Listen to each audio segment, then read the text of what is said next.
right. Hello, everybody. This is Tyler James with Comics Launch, and I have a great interview and guest today and a great topic for you today. We're going to be talking about creating comics in sort of the second phase of your life, a little bit later on. And on today's podcast, we are going to dive deep into what it's like to get your projects launched and how sometimes it takes a little bit longer to see projects into development. But then once you go all in on it, it's amazing how much progress that you can make. And so my guest today is a UK-based writer and artist who's best known for his alternate history series Ren, which was inspired by his many years of working in London as an IT and project management professional. And after retiring, he is now finds himself working harder than ever on his passion projects. He's currently writing and drawing and creating full-time, and his current project is called Pioneers Blood and Stars, which is live on Kickstarter right now. So welcome to Comics Launch, Peter Taylor. Peter, how you doing? I'm good, thank you, Tyler, and thanks for having me. Really appreciate it. Yeah, no, I'm excited to talk to you. And, I've been seeing this launch of yours come together inside the Comics Launch Pro community, inside the Comics Launch Mastermind. And it was just, I knew I had to get you on the podcast to talk about this and to really share your story because I think it's a unique one and also one that hopefully will be very inspirational to the creators that maybe haven't, have had stories inside them for a long time, but haven't really, jumped in and gone for it. And I think your story shows that it's never too late to start making an impact with your creativity. And so, but let's not bury the lead. Let's start with your current project, Pioneers Blood and Stars, which is on Kickstarter right now. What can you tell us about it?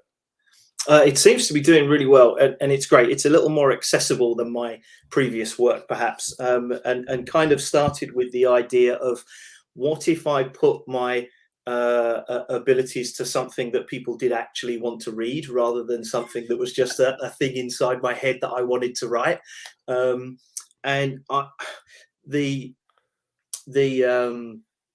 real idea behind it came from, I was watching an old movie. If anyone's seen Sean Connery, the old Sean Connery movie Outland, it's set in this wonderful, I wouldn't necessarily call it dystopian, but it's kind of a nearer future now than it was when it came out in the 80s, where, people are talking about strip mining moons and asteroids and all that kind of thing. And I thought to myself, I've always loved the story. And I thought to myself, what else could we do with that environment? So you've got an environment a long way away from home where things are really tough and seems to really appeal to the sort of the US pioneering spirit. What could you throw into that environment that would make it, really different? And I'm not sure when the idea of a vampire in that environment came into my head, but it was kind of as we were thinking, what happens when mankind starts to spread out and spread its wings outside our planet? What else might follow, or what else might want to take the opportunity of seeing if there's life and the ability to survive outside of the confines of what we know. So that's the basic idea. That's the basic inspiration behind it. Is where could such a story go? And hopefully, what I'm doing here with this story is not just telling there's a creepy vampire running around a haunted building kind of story. I'm trying to do something a little bit different with the story and the characters as well, but that's the basics behind it, and I think that's hooked a number of backers. Just the idea of those two clashing genres, the vampire thing and the sci-fi thing coming together, and it seems to have landed, which is really cool. I'm always a fan of the genre mashups, and imagine this only here is the setting that is totally different, and there's a lot to say about like just the power of a really rough setting for your characters and things that's outside the bounds of what normal society and expectations are. So I love this mashup as I said, I love the title and the approach. So this is exciting. It's exciting to see this finally out there. I know this is your first new series launched after that title, which you talked about, called Ren. Yeah, Ren. Yeah. Which you had previously serialized on Kickstarter. Correct me if I'm wrong, but you were working on Ren for 35 years? 35 plus, yes. And funnily enough, but my favorite, the little quotable part is that at the start of the pandemic, we were, as everyone was, locked in their house, clearing out the attic. And I found a folder full of 12 pages, or included 12 pages of drawn story, which I'd had 37, 38 years ago now, before my kids were born. About it was about the plague, but I lost the script. All I had was the pages, unlettered pages, really enormous, great, A2 or A1 size pages, because I had no idea how you made a comic. So doing it big seemed to make sense. That was my story too. I had no idea. Like I learned or I heard that comics, like after drawing 3 or 4 comics on just regular like printer paper, somebody told me, no, what you actually have to do is you draw big, and then you shrink it down and it makes it look a lot better. I'm like, oh, okay, great. And went out and got the biggest piece of paper you could get. Yeah, exactly. And oddly enough, my average panel count per page started going from 5 or 6 to 22 panels on this page. I got all this space. And then when it shrunk down, it's like, oh, wait a minute. Yeah, that's funny. But I found these pages in the loft and I thought, well, this is a pandemic story. I never found the script pages though. So I had to write the story from scratch. But I so wanted to use the original inspiration that the first 4 pages of what was to become Ren Part 1 were actually drawn 35 years ago, 38 years ago, which is, and they still looked not too water damaged, and they survived the transition to digital pretty well. We gave some of them away as a reward with one of the issues, actually. But I don't think I gave anyone one of those early ones. I thought they'd probably fall apart in the post. Yeah. But yeah, started it that long ago. And as I say, when the idea of doing a pandemic story came up, it all kind of just fell into place. I wasn't really sure what sort of story it was going to be, whether it was going to be a mystery or an adventure. I hadn't really considered words like genre at the time, and it was some of the things that you talk about in comics launch, Tyler, that sort of made me think, no, crystallize what you're trying to do here, make some sense of what you're trying to do in the book. It's still a little bit rough. I find it's still a bit rough around the edges. Ren, it's a little bit niche, but I do still have some. And actually, one of the cool things we did with the Pioneers campaign is we offered either all 5 books, or the graphic novel version, or the trade paperback version, I think you guys would call it, version, as one of the add-ons. And a bunch of people have taken it up, which is so cool. And it got reviewed really well as well. I was really worried about the last episode and what I did with the final part of the story, thinking, is this a little bit cop out? Is this going a little bit too far? And the really kind gentleman from sites who reviewed it all came back to the last issue and bought it themselves, even though they'd been given free ones up to that point. So generous of them. And they really reviewed the last issue kindly and thought it was a really good ending to the story. So hugely pleasing, a wonderful experience. Yeah, that's great. And it's got you hungry for more. Now, I'm curious, do you remember, can you take yourself back 35 plus years ago to when you started the book, and then what made you, put it on the shelves originally, or? It's a horrible cop out answer, Tyler, but Mm. life beat me. Yeah. Right, my kids were born. Um, um, I There was just too many excuses and reasons to not do it. Mm. And of course, there was no self-publishing in those days, right? There would Yeah. have been no way of getting that story out in the public domain Mm. apart from schlepping it round to publishers, and I knew nothing about that. It was a very sort of unfederated environment at the time, and I think probably the only comic, even though I was adult by then, the only comic I was reading at the time was 2000 AD. So if it didn't look right in the pages of 2000 AD, who was going to read it? Yeah. Um, and to be honest, even when I finished the first issue, Tyler, I still had actually no intentions of publishing it. Hmm. It was an intellectual lockdown exercise on could I finish a 28-page book, Yeah. and then it was going to go in a cupboard until somebody said you really should do something with this. I'd never heard of Kickstarter. So Yeah. this was late 2019, and I had literally never heard of Kickstarter. Mm. And then in February of 2020, I put it on to see if I could raise enough funds for it to be printed, and with a lot of help from family and friends and some people that we could get interested in it, it passed its funding goal, and the rest is history. The rest is Yeah. alternate history. Yeah. You've been off to the races since. Yeah. It's a great story, and it's, life does happen to these things, and there are some projects though that just kind of never leave you, and also, jumping back into that, it was great that you were able to pick it up, and Yeah. I'm sure, benefit from the 35 years of experience in life to make it even, more than you would have been capable of back I then. hope so.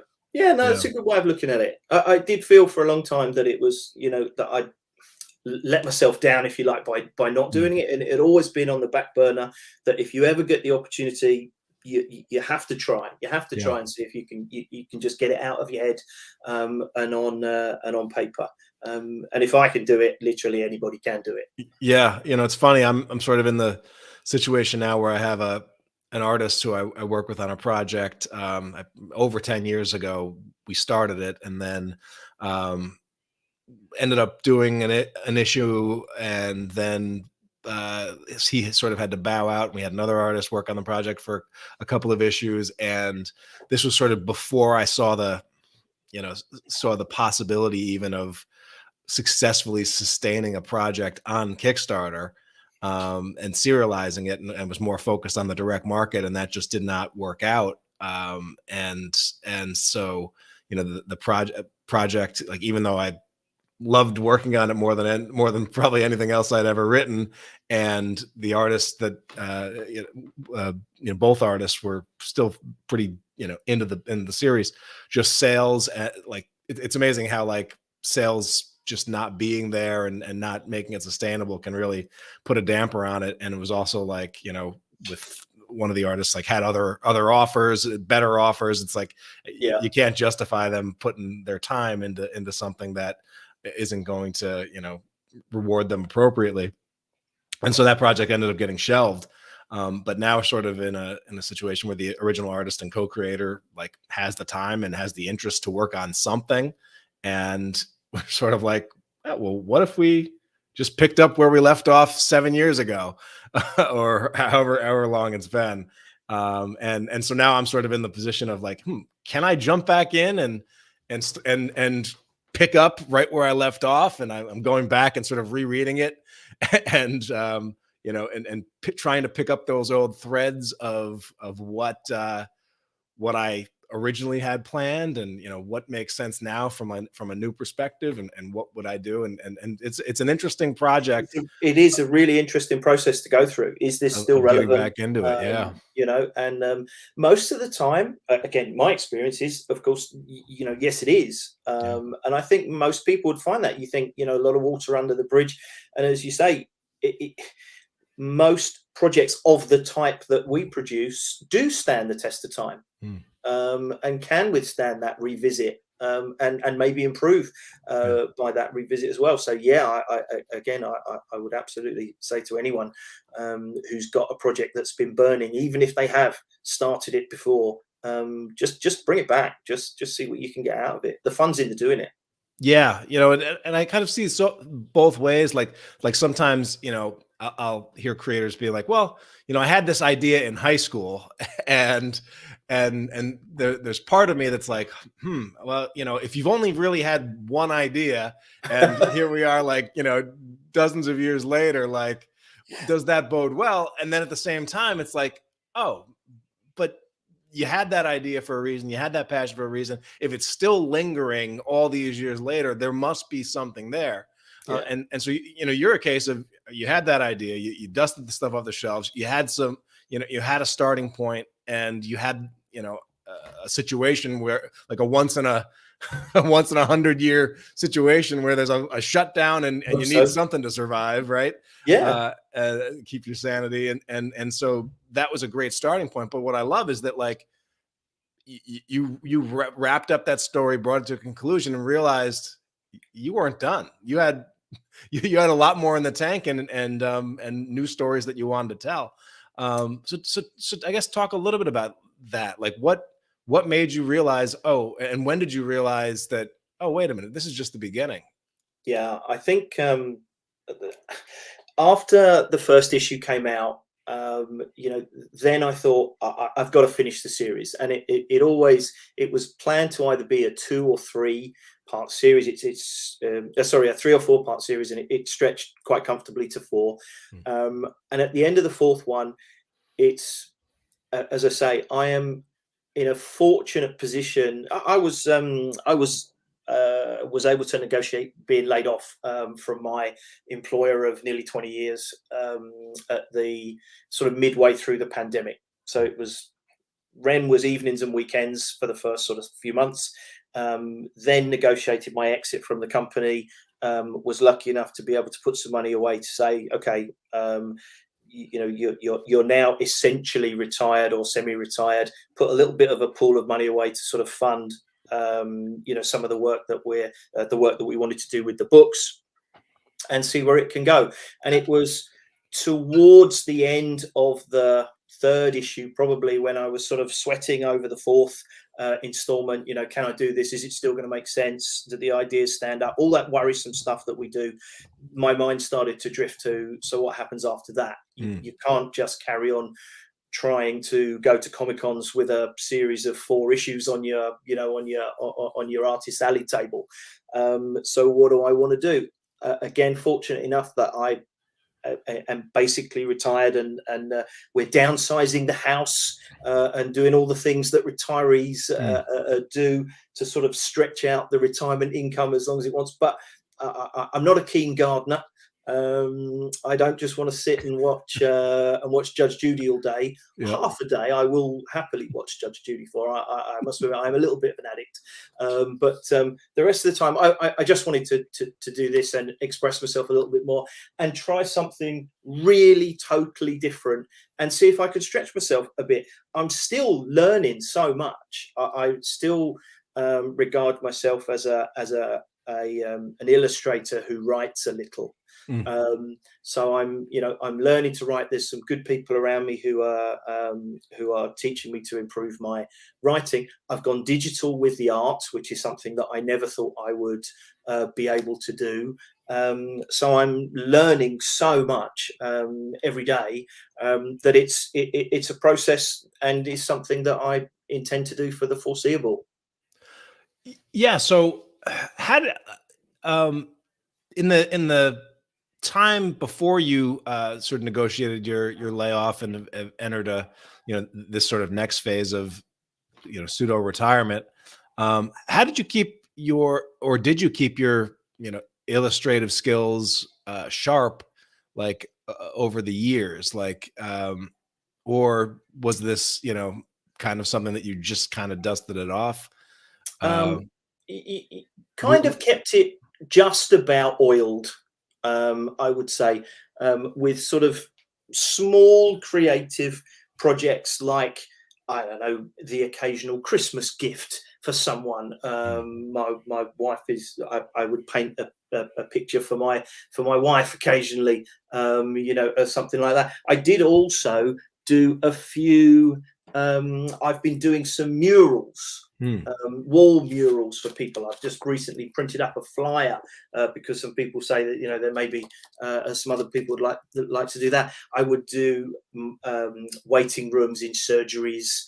And I recently did the library, the school that my daughter-in-law, one of my daughters-in-law teaches at, said that they wanted to brighten up the school library. So I did a mural in the school library. So I've always kind of been doing stuff and sketching and scribbling, that kind of thing. I would do magazines for my hockey club, which I would do crazy illustrations of players and umpires and bits and pieces, so stuff like that. So I've kept it oiled, but I've done nothing serious and nothing that I've attempted to actually put out anywhere in any way. So yeah, just a hobby.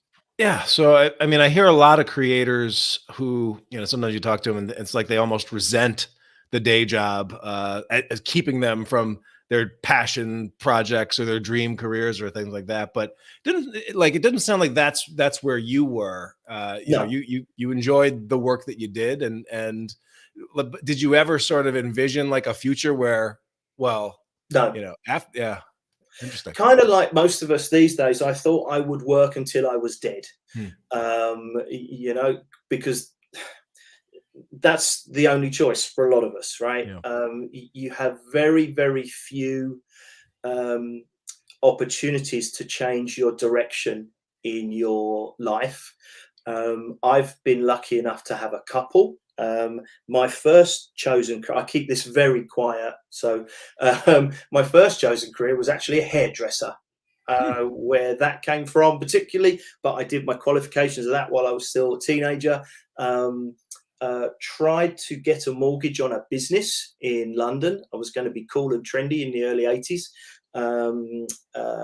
and had some pretty impressive clients at the time. Did George Michael's hair once. Oh, how about that? I know. There's a story around it. Watch, if you get a chance, the video for A Different Corner. The song he did just after Careless Whisper. He came into, I was working in a salon in London, and he came in. We didn't like him very much. We did such a bad job of the hair extensions that he wanted for this video. Just watch the video. The poor guy looks like he's got a dead spider on the back of his head, and I am partially responsible for that. So huge apologies. It was not a nice thing to do, but there you go. There you go. There's my admission that I've never made in public before. Comics Launch exclusive, right? Yeah, Peter. But that was my first career. Then I moved into finance, and was a sort of city trader in the mid to late 80s. When that was a really, really crazy environment. Wall Street to you guys, literally just think Wall Street the movie. Yeah. I even had braces. And then moved into IT just around the turn of the millennium. In about 1996, I think someone put a PC in one of the offices, and it was like that scene from the start of 2001: A Space Odyssey, where the monkeys are all standing looking at this thing, and somebody goes up and just tries to touch the monolith. We were kind of like that with a PC. And as soon as I started playing with those, got fairly hooked on that. Moved full time into IT in about 2002. Not that they let me go near actual computers anymore, and haven't for years. I'm more the sort of management side of things, and literally thought I would do that for another 10 or so years. But the company went through some transformations that I was in, that I'd been at for nearly 20 years, and decided that we do have something that you don't have in the States. We do have pretty good severance terms with some of you. You've been with a company for a good few years. The likelihood, if you're building up a little pension pot and you've been building up sort of credit, it's hard for them to let you go without pretty decent payoff. And was very fortunate that I was able to negotiate a decent, basically early retirement. And then you start looking around thinking, what shall I do with the time then? Yeah. And so, what kind of growth have you seen in sort of your own work and skills now that you've been able to go from, you know, the random project here and there, and then sort of nights and weekends to, hey, I can draw all day if my wife will let me, and if I don't Yep. have Oh, other, and I do too. She literally yeah, has to haul me out for supper. And then of an evening, you know, I do that. Oh, I wasn't really watching this program. Do you mind if I just hop back in the study for a few hours? So yeah, it's really bitten by the bug, and I'm definitely getting better. I say the bit I don't notice so much is I believe the storytelling's getting better. Hmm. Right, I did a story consult with George from our group, and he said, "This is okay, Pete. This is really good. You got something here." Because I'm English and a bit self-deprecating and nervous about anything that I actually put out. Yeah, But people are saying that the writing's getting better, and the art is definitely getting better. If I look at even some of the things that I was doing in Ren, what we've got here is a big improvement on that. The lettering that you're showing on the screen there isn't final. I should say it was more just to give people a taste of the story. But I think the move to digital as having unexpected benefits for me. I'm not faster. I'm definitely not faster. hmm, But I do get the chance to edit and improve the art in every panel that I was uncomfortable doing on paper. What would happen is I would rub things out on paper until the paper gave out, yeah, and then I had to stop. And what digital's given me is the opportunity to make pretty much every panel something that I would be pleased with people looking at. hmm. And so I think certainly more consistent, but certainly not quicker, which is a surprise. I thought I would be quicker and it wouldn't be better, but it's actually better and not quicker. Yeah. Well, I mean, I think that's part of the process too. I don't know many digital artists who have been doing it for a long time, that could ever say that they could go back, because True. to the traditional, um, because even stuff like just setting up their desk and having all the tools laid out, and finding things like the ability to just turn on and start and picking up where they left off. But uh, I imagine it would take a while before they end up getting there.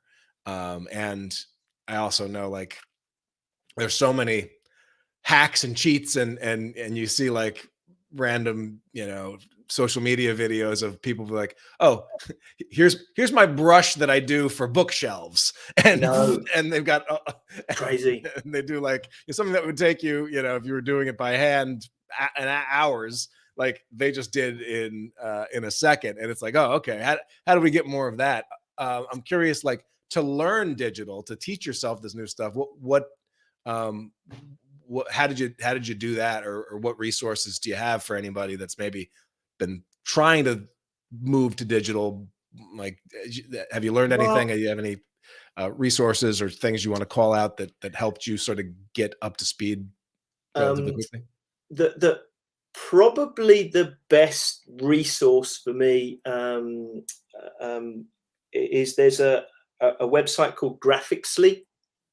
Mm. Because I'm cheap, I went with because most of the people I talk to tend to work on Adobe products. Yeah. Um, and they're quite dear. I understand. I've never looked into them in detail, because I found a thing called Clip Studio Paint, which is excellent, full featured digital drawing and painting package. Does a lot of stuff that you need for comic layouts. It's not perfect, and I think it was made primarily for a sort of a manga creation. So it does lean slightly towards that, and for a sort of a non-Japanese speaker, some of the translations in the help files and how-to guides are a little funky. Mm. But there's a series I found on the internet called Graphicsly, which use that as the primary tool. So that's definitely worth looking into. Both of those things. Clip Studio Paint, it's perfectly fully functional for people, and it's very reasonable. It's just sort of an annual payment of probably, I think it's less than $100, and you get, every feature it's got. And the Graphicsly courses, I think, only cost me about $50, and I refer back to them all the time when I have a particular problem. In terms of how I found the transition, I've got to be honest, Tyler, I don't feel I've sort of fully transitioned yet. I am using digital as a piece of paper. The tricks and the full function of these tools, I'm not using in any way as yet. They can do an awful lot more than I can, and I tend to learn it as I learnt IT, very task based. Yeah. I need to do a thing. I'm pretty sure this box can do that thing. Let's learn how to do that thing. It's kind of how I've always learned, to be honest. I'm not that was one of the things I tried to do, a lot of sort of online courses at the very start of this, and I just found online courses not really for me. I like one-on-one tutoring or literally trial and error learning. And I'll get there eventually, but that's just me. Yeah, and I've found that with certain things to learn, like you kind of have to be in it to do it. Like taking I think my Kickstarter course is pretty good, but like taking it without any project in mind, Exactly. and part of the reason I want to get people like in there building their projects and like interacting with the group and putting stuff out there as early as possible, because you really have to make it go. I mean, it makes a fantastic reference guide. When you're on a project, you try and sit down and you learn it all, as digest as much as you can, but without a project, so it's even more valuable after you've done your first one and you think, hang on, I know there's something in there for that. Not sure I nailed that last time. And you go back and you run it again. It's great. It's brilliant. Yeah. And I've also felt the same about some of like the classic books out there, like, on writing, or screenwriting, like Robert McKee's book on story. Like I found it, I tried to access some of those books like earlier on, where I'm like, let me read this book and then I'll write a story. And it turned out it was the exact opposite way to do it. It was like the way that you really make those things sing is go ahead and write a story. Now that you have something that's a draft, now go back and look at these templates and see how understanding these concepts can make what you have so much better, and so that was something that was a real eye opener. Because I think like early on, when I was in my early 20s, it was like I really wanted to be a great writer and create great stuff. So I was like trying to like learn all of it, but I was never able to just like, oh, I've read this book on screenwriting, now I can go write a great screenplay. Just never ended up working out that way. And so it's interesting how sometimes the knowledge comes, but you can't force it to come before you're ready. Books don't do it for you. Yeah. But they're great for polish. Yeah, and so I guess another thing that you've been doing with this project that I believe is a little bit different than what you did in the past is there's some elements of collaboration. It's not just you putting this together. Can you talk about making the decision to move on from just being a one-man do-it-all show to bringing some collaborators on board, and how that process has been for you? Yeah, and it's a really important part of it as well, because I've always worked in teams, and I sort of would pride myself in my IT career as pretty much always being the dumbest man in any room I was in.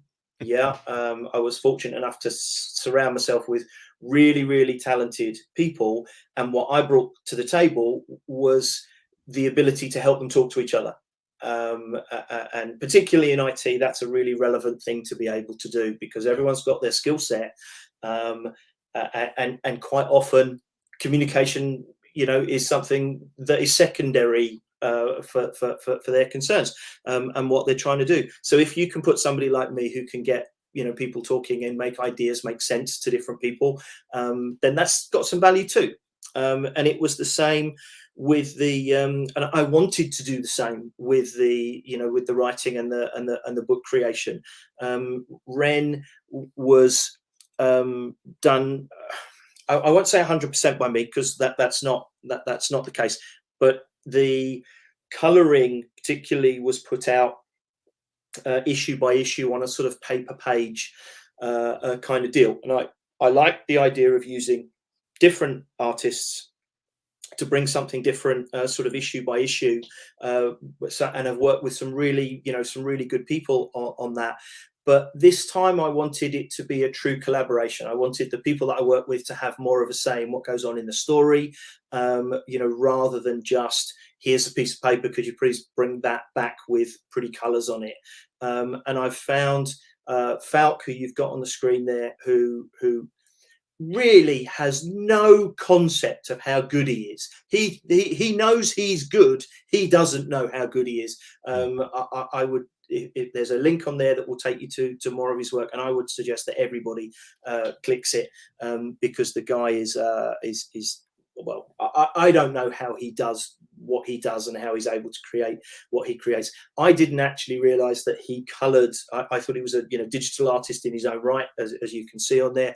Didn't know he colored comics. He did a cover for me actually on in Ren. He did the issue 3 cover, which was stunning. And I thought that was kind of all he did. But when he offered to do some colouring of my pages, he's been so much more than that. He's been helping me understand, what looks good on a page, what doesn't look good on a page, how to break a page up, where to, really hit people hard with, an incredible panel, and has been amazing. Really like the idea also of guest covers. For a couple of reasons, I like to include other people's work in the books. One, I think it breaks it up for the reader, who shouldn't have to look at my work the whole way through. It also gives me a chance to look at things from a different perspective and see what other people will do with the story and the characters as well. And also, I think there are a lot of really good creators out there who just need a showcase. Yeah. And I'm really, really blessed to be able to give them one occasionally. But it does much more than what we had on Ren. It feels like they've got real input into what goes on in the story, and the books, I think, get better. I think there's a limit to how many people you can put on a book and it actually still improve, but greater than the sum of its parts. I think there is very much an opportunity with books for sort of death by committee on these things. But I think if you get the balance right, you get far more out of it than you're putting in. Yeah. It always baffles me whenever I watch like a big budget movie, like how long those trailers go and how many human beings it takes to put together like the spectacle that you just saw is. And comics is not that. Usually it can be one person. It can be a few, but it's amazing what can be done with a few of the right creators. Makes it such a great medium. So this Kickstarter, it's your 5th time around. Are you trying anything new with this launch that maybe you haven't in the past? And I've learned from some of the creators in our, what I call you my comic book creator support group, Tyler. There's I really, really love what the guys at Aneshi Press do. There's, I think she's fairly new. I think she's just done her first campaign, Sarah Cook. And she kept people so engrossed with what was going on in her campaign, with new little freebies and competitions and giveaways and that kind of thing. I never thought of really doing anything like that before. It was the rewards, and I could get my head around the idea of add-ons, but really, nothing else. And I think you said in one of our sessions, yes, you are using your email list as your primary, vehicle, And that can get pretty dull for people who have pledged on the first day and you're sending them emails every week. So you've got to make these things interesting. You've got to find something to talk about. And it was the idea of these sort of little extra offers and things which aren't possible in the direct market. It's not just it's a different way of getting to your market. It's a totally different market. Yeah. So I'm doing things in here. I'm doing a hand watercolored painting of one of my favorite scenes from the book, which I will do, and I'm offering to anyone who books. Everyone's going to go into a hat, and I'll draw that out in a few days' time. So pledge by the 30th to be entered into that one. I'm going to create a one-off custom T-shirt. Just little fun things like that. We've done something different. I've done the holographic stickers. Which I think are really cool. Never done anything like that before. So nothing revolutionary, I think, Tyler, but I'm definitely learning that to embrace the idea of this as not just a different marketplace for the same thing, but actually you're doing something very different here. And I think I described it in the campaign as the things that, creators like me love doing, and the kind of things that Kickstarter backers and supporters really kind of like getting from the campaigns. It's something very different than walking into a comic store. Yeah, yeah. Kickstarter gives you the opportunity to create an experience for your customer base and your backers. This is crazy shopping season, and Amazon does gangbusters around this time, but it's a very different thing of just like, all right, come on, got to fill up my cart, get the best sales deals and on to the next and check off lists. Whereas Kickstarter, you really have the opportunity with a smaller group of people, sure, but to deliver, over a period of time and really make something memorable. And I think, Sarah was a great example of a creator who just really embraced that with her first launch.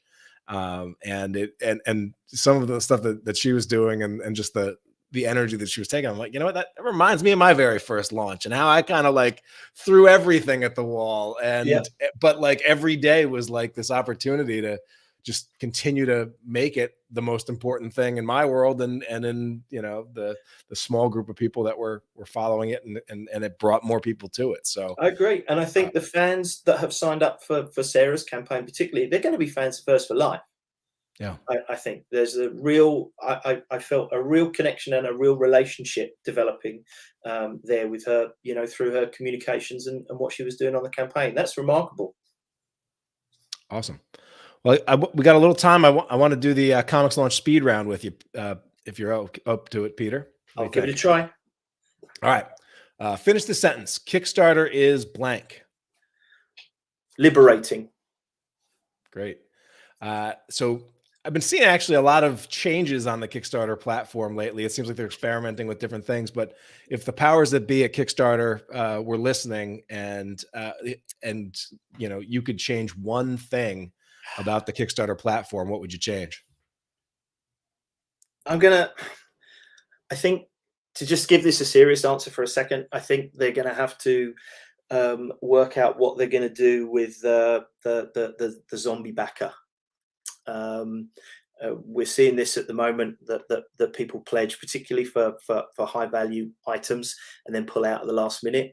And quite apart from the fact that every corner of the internet is plagued with this kind of trollism, and of course these are people that are not in any issues. People have issues with having to change their pledges and things all the time, and I totally get that. That's completely understandable. But there are people out there who seem to be trying to wreck campaigns for fun. And I'm not sure I'm too keen on those people and their ability to be able to do that. So I don't know how you solve it.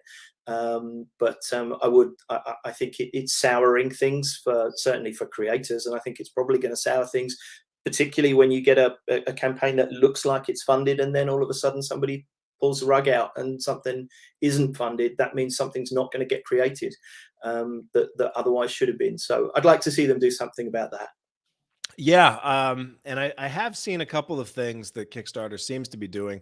I've seen, a remove backer button that seems to be popping up. At least I'm not sure if it's available to everyone right now at all times, but I have seen that. So I know they're testing that. And then I also did see that Kickstarter updated their terms of, or not their terms of service, but one of the FAQs about last day funding. And so there is apparently, and you can check this out, and I'll link to it, but updated the past week, and I'm not sure how long that this has actually been the case, but if you are a backer and you try to drop in the last 24 hours, and in dropping, you will bring the creator below the funding mark, they actually don't allow you to do that, which is a difference in what the, but hopefully, the trollish backer that comes in and backs big, but has malicious intentions to spoil the day at the final day, that limits that. Yeah. And then also, for creators that like work all campaign long and it takes, maybe 30 days, and on day 30 they fund, but then they're living in fear for the final, 8 hours or last day that somebody will cancel at the last minute and they'll go back under. Helps alleviate that fear a little bit. So I think I'd like to see that looked at. It's like VAR in soccer. You can't celebrate.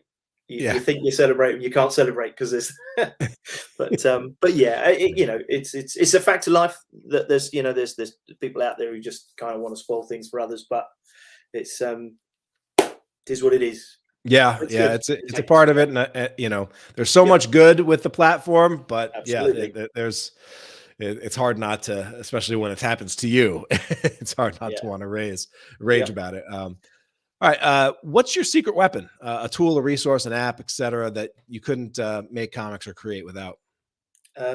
My wife. Okay, so where would people go to know more about to access that?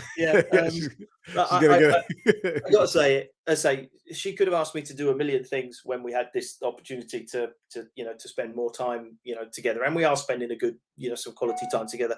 But I wouldn't be doing any of this if it wasn't for her saying, "Yeah, go on, give it a go, see what you can do." There's that. Other than that, I'm very happy with my my XP pen big tablet thing. I don't know what you call it. Drawing thingy that got me digital.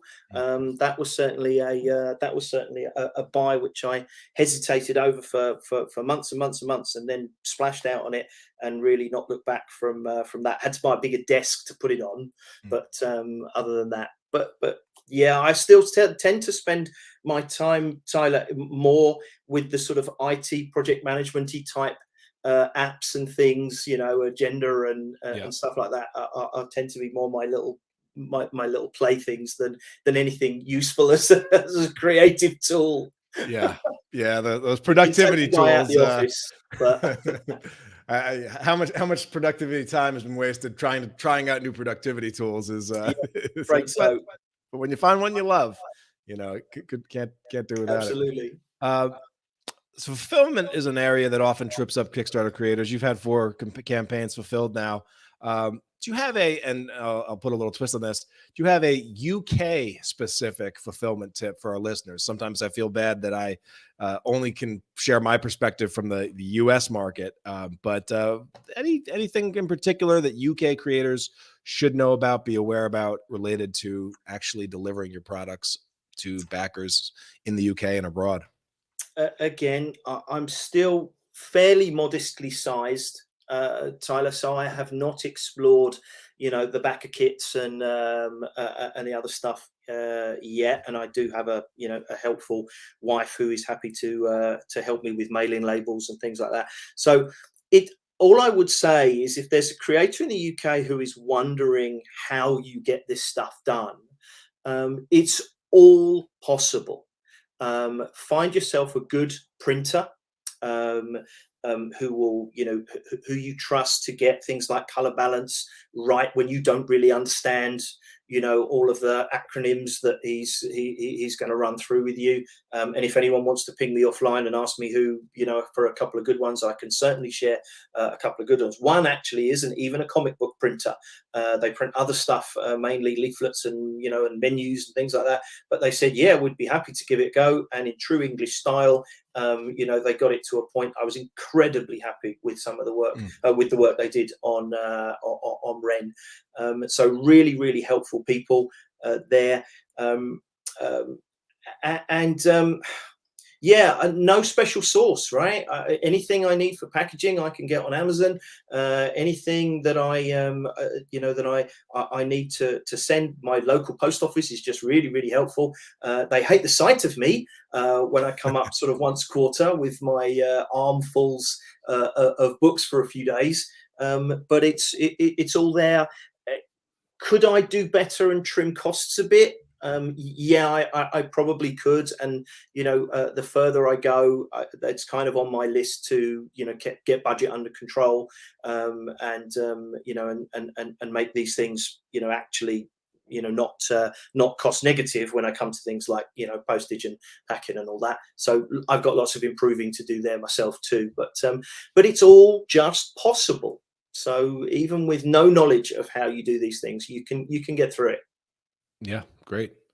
And finally, can you recommend one comic or book that is not done by you that more people need to check out?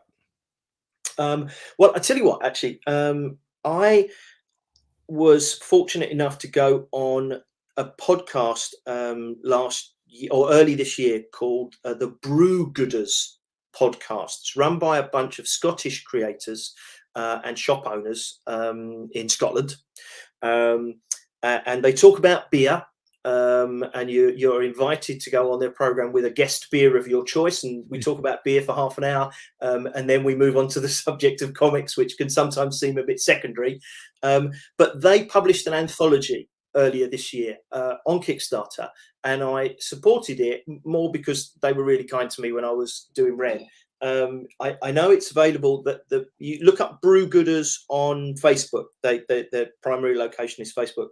I got this. I got the book, and it's a nice book. I think I'll just put it away in a cupboard. Actually, it's got some of the best writing in it, Tyler, that I've read in years. Really, really impactful short stories. An anthology. And I know copies are still available from them, and it's quite honestly just the best thing I've read in a long time. Fantastic. Brew Gooders anthology. Awesome. Well, this has been a great conversation, Peter. I'm excited to see where things are going here. Do you have one final piece of advice maybe for a creator that maybe isn't a young whippersnapper and maybe has some years under their belt, but is like thinking to themselves, is it crazy for me to jump in and try to create now?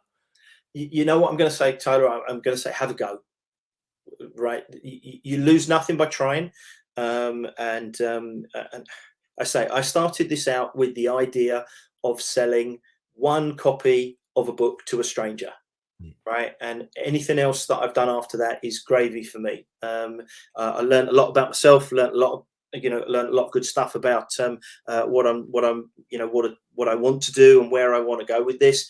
But none of it would have been possible if I hadn't had the courage, if you like, or the ability and the support to just go after that first one and see what happens. You deserve that. Everyone who's got a story in their head deserves to have a go. And thank goodness for things like, your course and Kickstarter, the platform.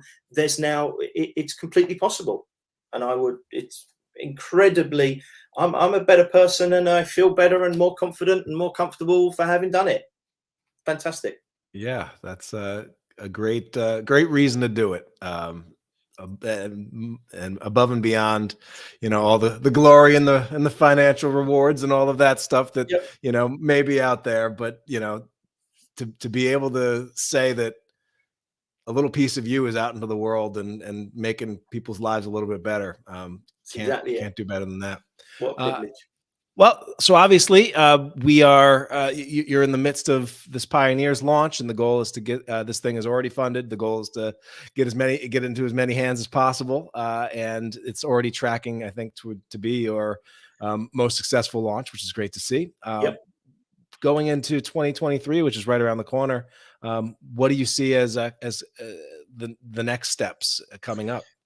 So I've got this is going to be a 5-part series. So this is going to keep me entertained for a good while yet. Possibly in the middle of that, I want to try a children's book, not because I want to break into a new market or anything like that.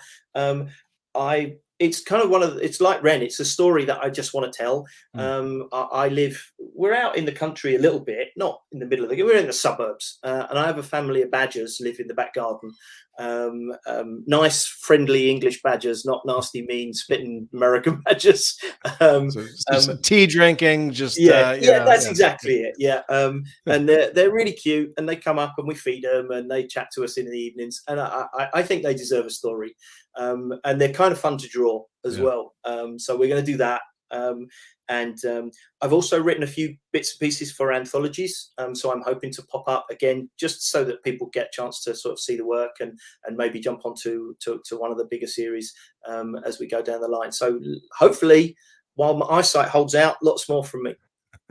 Yeah, I'm excited to see a whole lot more from you, Peter. And as I said, I've told you privately, I think your stuff is really growing leaps and bounds, and I think the future's quite bright, my friend. So I'm glad that you did this crazy thing, and that you're having so much fun doing it. What's the best way for listeners to connect with you? I've got a website, which is www.pottyville.co.uk.